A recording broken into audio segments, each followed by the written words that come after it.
Welcome back to another episode of Pipe Surgery. Simple question this week. We are setting up our sales machine and we're hearing a lot of conflicting advice on outbound marketing and SDR tactics. What are your thoughts? Asked Alan from a SaaS company based in New York.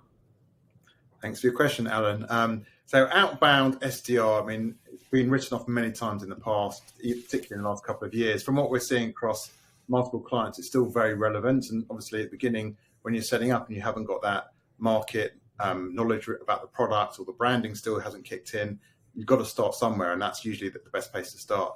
It's all about spreading your bets across the three main channels, which are the phone, email, and LinkedIn. The phone still is performing best today. The companies that I'm working with that's seeing the best results are still booking 75 to 80% across them over the phone.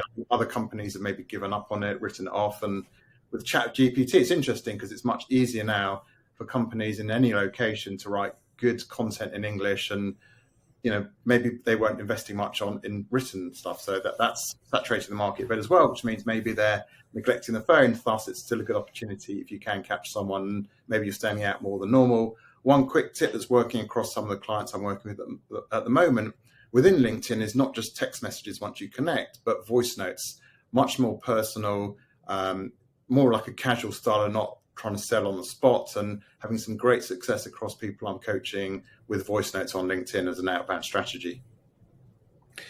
I think there's, first of all, unintelligent outbound, and that's all of the rubbish that we all get in our inboxes, whether it's email or LinkedIn. The amount of companies that reach out to me, ask me if I want to do business with them, and they've got no idea what we do. It's like a complete mismatch. So there's unintelligent outbound. We know they're giving the industry a bad name, but there's intelligent outbound. And from a marketing perspective, there's so much that you can do.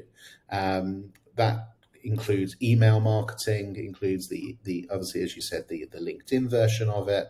I'm seeing with two particular clients at the moment, smart, personalized, industry-specific email marketing to an outbound audience is still bringing in leads. If you write the content correctly, if you hit the right trigger points, you will get leads and conversations from that medium.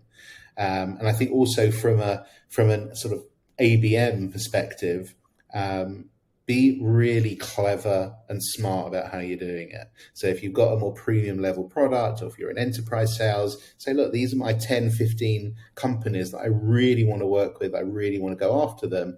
Map out who are the decision makers, who might be your champions, find them on LinkedIn, do a clever and intelligent outbound strategy to them. And I think you'll see much stronger results. The days of spray and pay, does it still work? Sometimes, yes. Can't rule everything out, but if you want to be smart about it and put all your resources in the right direction and get more high quality leads, then I think that's the route I would take. Yeah, good advice. So that wraps up, Alan, another episode of Pipe Surgery. Thank you for your continued questions that are coming in online. We really appreciate that, because that gives us the motivation and topic areas for covering in these sessions. So thank you for listening to another episode of Pipe Surgery.